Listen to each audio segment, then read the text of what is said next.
नमस्कार। कोरोना का जो संकट है वो लगातार गहरा रहा है। देश में पिछले 24 घंटे में कोरोना के 1,45,384 नए मामले सामने आए हैं। पिछले 24 घंटे में 794 मरीजों की जान भी चली गई है। पिछले 6 दिन में 5वीं बार 1 लाख से ज्यादा नए केस हुए।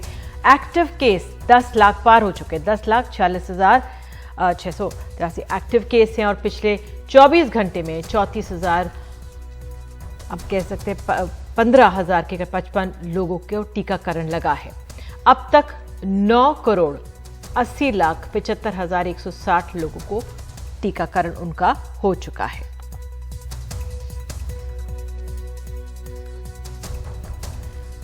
तो देश में सबसे ज्यादा जो मामले महाराष्ट्र के आए हैं पिछले 24 घंटों में, यहां आपको बता दें 58,993 नए केस आए, जबकि 301 मरीजों की मौत भी हो गई है। इधर मुख्यमंत्री उद्धव ठाकरे की सर्वदलीय बैठक इस समय हो रही है। वीडियो कॉन्फ्रेंसिंग के जरिए इस बैठक में महाराष्ट्र में लॉकडाउन के हालात और आगे की रणनीति पर चर्चा हो रही है।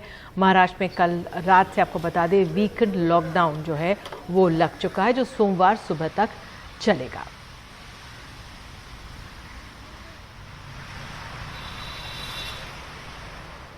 आज लॉकडाउन सरीकी परिस्थिति महाराष्ट्र में है, लेकिन पूरा लॉकडाउन लगाने का इरादा महाराष्ट्र का नहीं है। पूरे जो संसाधन है वो जब खत्म हो जाते हैं, अगर ये खत्म होते नजर आ रहे हैं तो लॉकडाउन लगा के ब्रेक द चेन करके एक 15 दिन 3 हफ्ते का लोगों का एक दूसरों का मिलना अगर बंद होता है तो मुझे ऐसा लगता है कि काफी रेस्ट्रिक्शंस आज महाराष्ट्र में लगे हैं। हम देखना चाहते हैं कि ये जो हमने कुछ कदम उठा है इसके आने वाले दिनों में कुछ अच्छे नतीजे हमारे को नजर आएंगे, ऐसा मुझे उम्मीद है।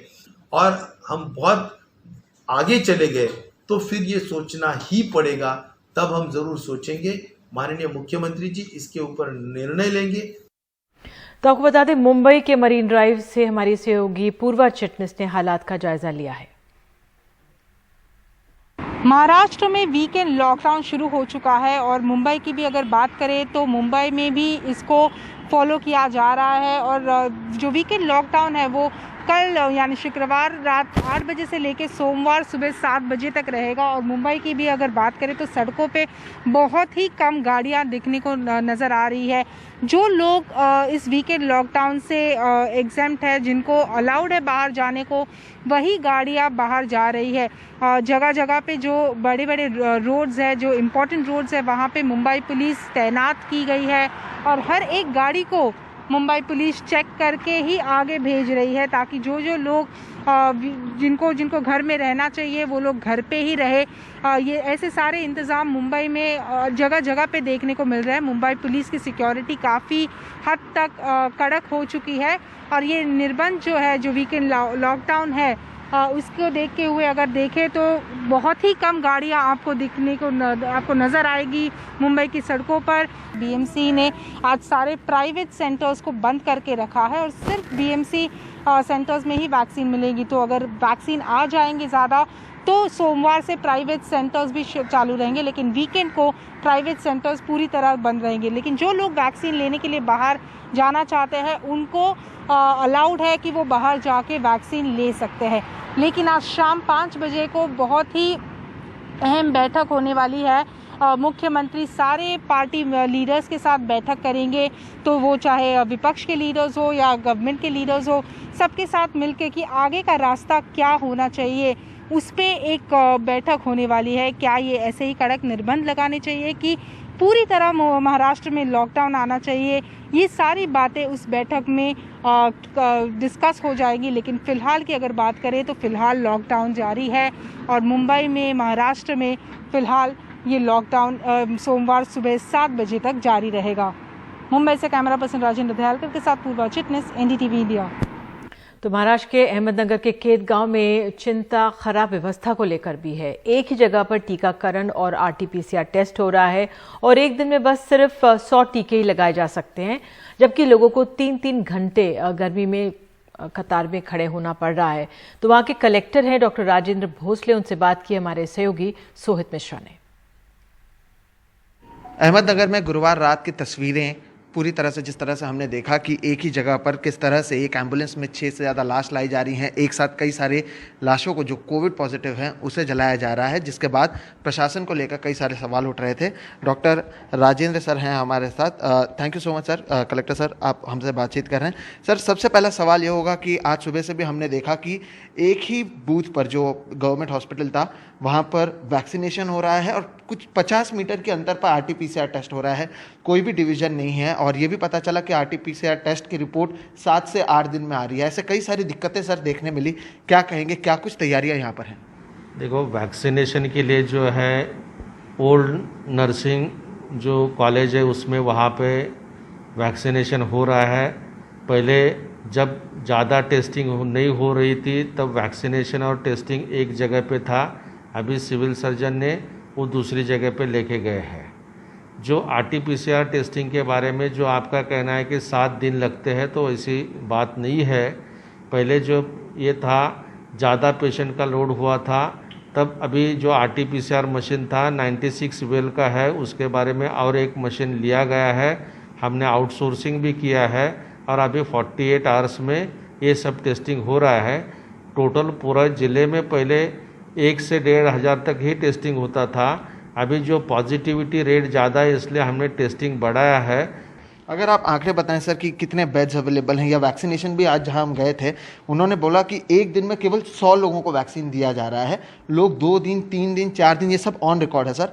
3-3, 4-4 दिन से रोज़ आते हैं, रोज़ इंतज़ार करते हैं, कह रहे हैं कि 100 दिन के लिए वैक्सीन है और 100 लोगों के लिए वैक्सीन है और फिर वो वापस चले जा रहे हैं। कितनी वैक्सीन अभी तक बची हुई है, कितने दिन का स्टॉक फिलहाल यहाँ पर मौजूद है?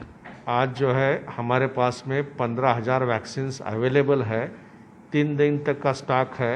मुझे लगता है कि आप खाली निगेटिव ही सब बात करने के लिए मेरे से आ रहे हैं। बिल्कुल नहीं सर, ये सारी चीज़ें हमें लोगों ने कही है। हम जब लोगों से बातचीत करें वो ये सारी चीज़ें कह रहे हैं। और जो तस्वीरें आई हैं, गुरुवार रात नहीं शुक्रवार रात की भी तस्वीरें आई हैं और वहाँ पर भी लोग कह रहे हैं कि सुबह 7:30 बजे वो मॉर्चरी में पहुँचे थे और उनके शव को रात को करीबन 12, 12:30 बजे तक जलाया गया। सर, ये जो है कि इसके बारे में मैं कहना चाहता हूँ कि हमने जो म्यूनसिपल कमिश्नर, सिविल सर्जन, बाकी के हमारे टीम जो है वो रेडीनेस में है। कोई एक आधा इंसिडेंस हो जाता है, उसको ज़्यादा फ्लेयर अप करने से अच्छा जो किया जा रहा है उसके बारे में भी आपने बताना चाहिए। बिल्कुल सर, इसलिए तो हम बातचीत कर रहे हैं और आपसे यही आंकड़े और यही जानने की कोशिश कर रहे हैं कि क्या कुछ तैयारियां हैं, क्योंकि रेमडेसिविर के लिए भी लोग परेशान हैं, बेड्स के लिए भी परेशान हैं, मरने के बाद भी लोगों को रुकना पड़ रहा है जब उनके शव को जलाया जा रहा है। क्या कुछ तैयारियां प्रशासन की ओर से की गई हैं, क्योंकि मामले लगातार बढ़ रहे हैं और केवल यही नहीं, महाराष्ट्र के सभी जगहों पर मामले बढ़ रहे हैं, तो प्रशासन की क्या कुछ तैयारियां हैं? पैंडेमिक के लिए वी आर सोलली प्रिपेयर्ड और वी आर फुल्ली प्रिपेयर्ड। हमने जो भी कोविड अप्रोप्रिएट जो भी प्रिवेंटिव मेजर्स लेने का है वो सब किया है और उसके बारे में कोई भी खामियां नहीं है। बिल्कुल, तो बहुत बहुत शुक्रिया सर हमसे बातचीत करने के लिए। और जिस तरह से हमने सुना डॉक्टर राजेंद्र भोसले सर को, उनका कहना है कि उनकी ओर से सारी तैयारियां की गई हैं और जितनी भी ज़रूरत है वो सारी चीज़ें मिल पाएंगी। लेकिन जिस तरह से हमने दिन भर देखा, हालांकि ये केवल एक जगह की बात नहीं है, ग्रामीण महाराष्ट्र में अलग अलग जगहों पर इसी तरह के हालात देखने मिल रहे हैं। ये भी कहा गया कि केवल नेगेटिव ना दिखाया जाए, बात नेगेटिव या पॉजिटिव की नहीं होती है, बात ये होता है कि जब लोग आकर सामने से कह रहे हैं कि अगर उन्हें 3 से 4 दिनों तक इंतज़ार करना पड़ रहा है, दवाई और बेड्स नहीं मिल रहे हैं, तो इसलिए हमने प्रशासन से इसके बारे में पूछने की कोशिश की। अहमदनगर से कैमरा पर्सन प्रवीण जिरोहित के साथ सोहित मिश्रा, NDTV इंडिया। बिल्कुल, और एक ब्रेक लेते हैं हम और ब्रेक के बाद पश्चिम बंगाल में जो कूच बिहार में हिंसा हुई है उसमें राजनीतिक बयानबाजी तेज हो गई है। एक छोटे से ब्रेक के बाद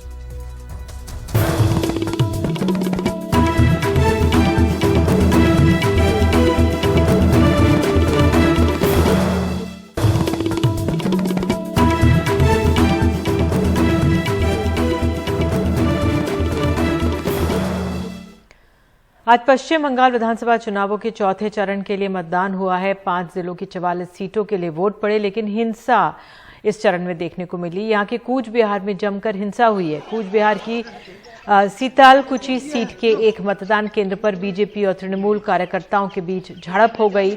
इस दौरान दोनों ओर से बमबारी और फायरिंग भी हुई है। यहाँ 4 लोगों की मौत हुई है। हिंसा के बाद चुनाव आयोग ने 126 नंबर पोलिंग बूथ पर वोटिंग रोक दी है। साथ ही शाम 5 बजे तक CEO से रिपोर्ट मांगी थी। वहीं प्रधानमंत्री मोदी ने सिलीगुड़ी की रैली में कहा है कि कूच बिहार में जो हुआ वो बहुत दुखद है।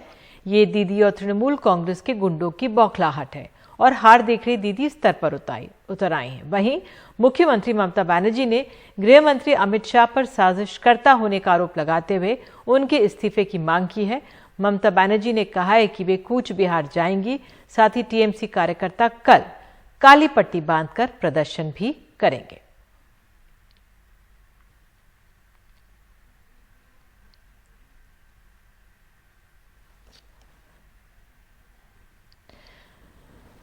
तो एक छोटा सा हम लोग ब्रेक ले रहे हैं और ब्रेक के बाद all India institute of medical sciences के निदेशक डॉक्टर रणदीप गुलेरिया हमारे साथ होंगे एक छोटे से ब्रेक के बाद।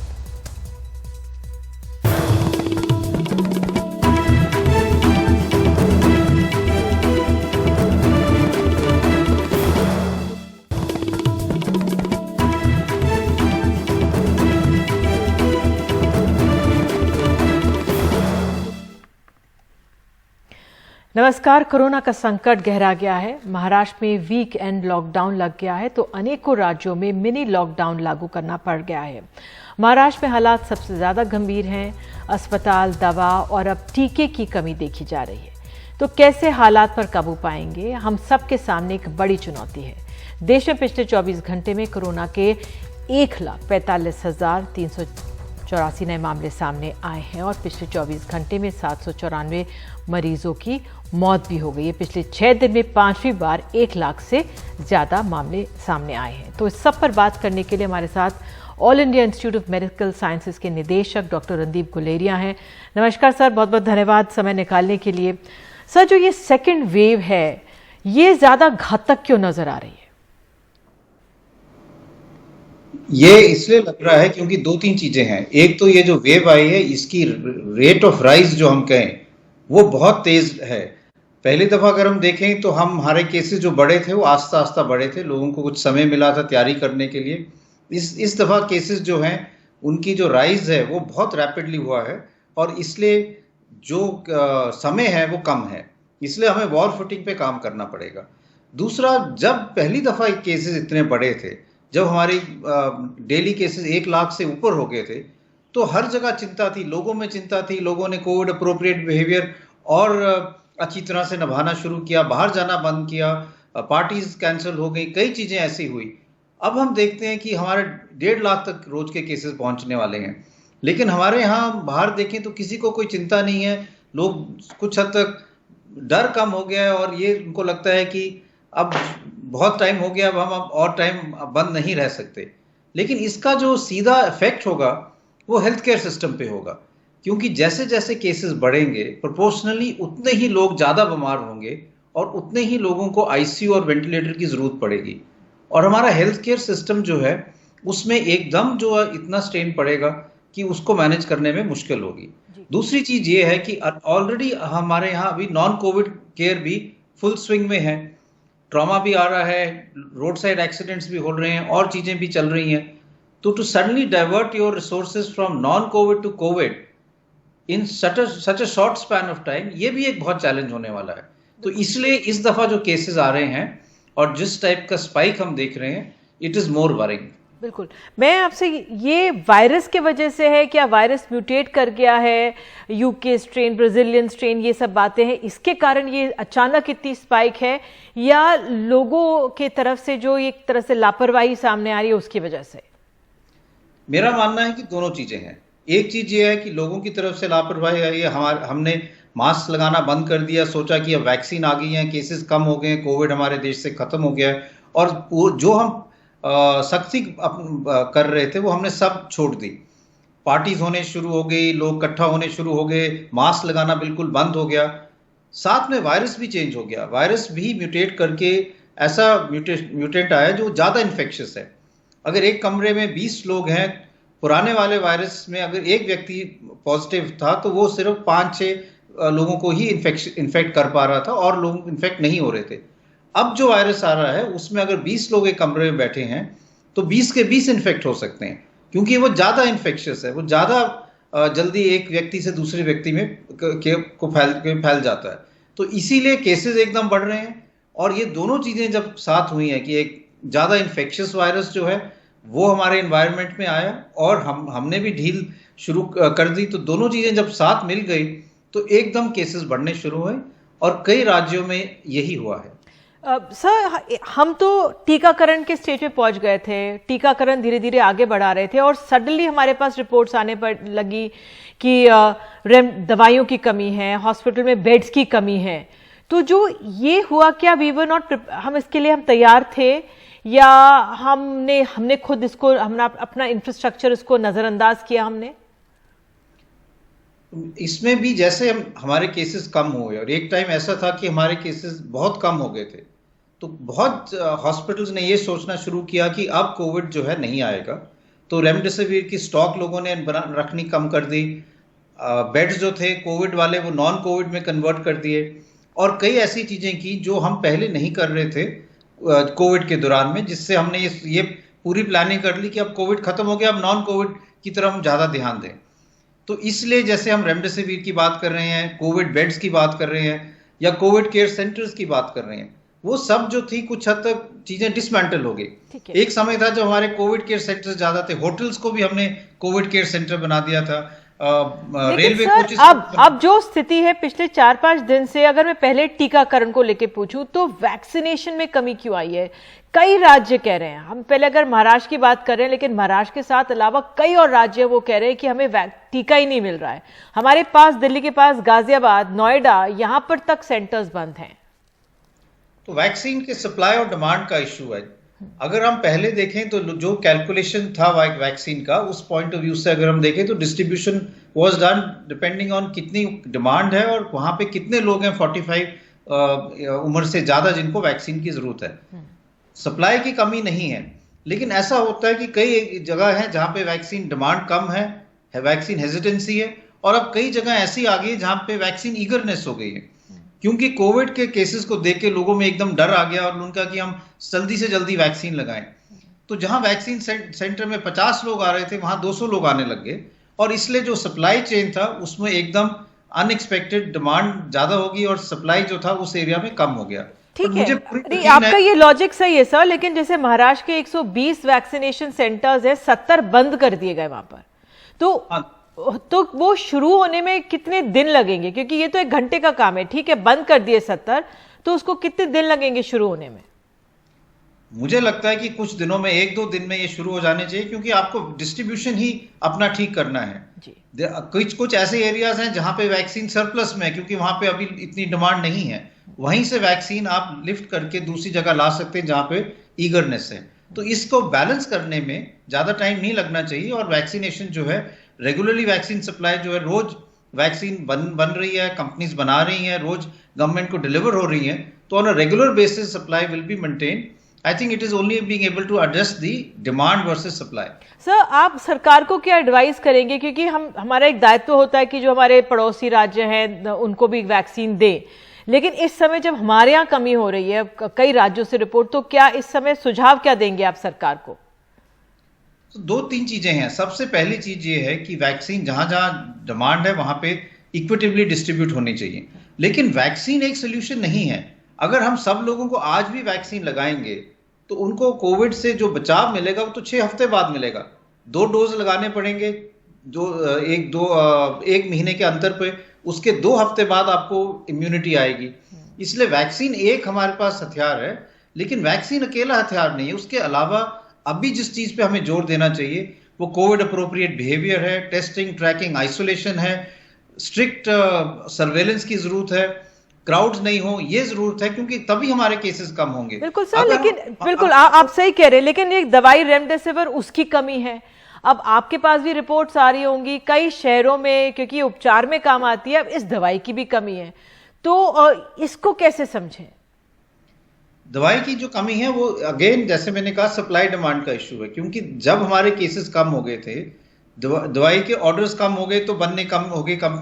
कंपनीज जो सप्लाई कर रही हैं वो उतनी ही ऑर्डर्स बनाएंगी जितनी उनकी डिमांड है। अब डिमांड एकदम सर्ज होगी क्योंकि केसेस एकदम बढ़े। द राइज इन केसेस, जैसे मैंने शुरू में कहा, हैज बीन सो स्टीप कि लोगों ने इतना एंटिसिपेट नहीं किया था। लेकिन जहां जहां पे रेमडेसिविर बना रहे हैं, और हमारे देश में एक बहुत अच्छी बात है कि जेनरिक ड्रग हो गया, बहुत कंपनीज जो है रेमडेसिविर बना रही हैं। इसलिए ये मुझे पूरा विश्वास है कि जैसे जैसे अभी ऑर्डर्स बढ़े हैं, डिमांड बढ़ी है, तो कुछ दिनों में रेमडेसिविर मार्केट में सरप्लस हो जाएगी, आराम से मिलनी शुरू हो जाएगी, लेकिन उसमें कुछ दिन लगेंगे। इसी बात पर एक ब्रेक लेते हैं सर। कुछ और पहलू भी एक छोटे से ब्रेक के बाद बात करेंगे फिर से डॉक्टर रणदीप गुलेरिया से।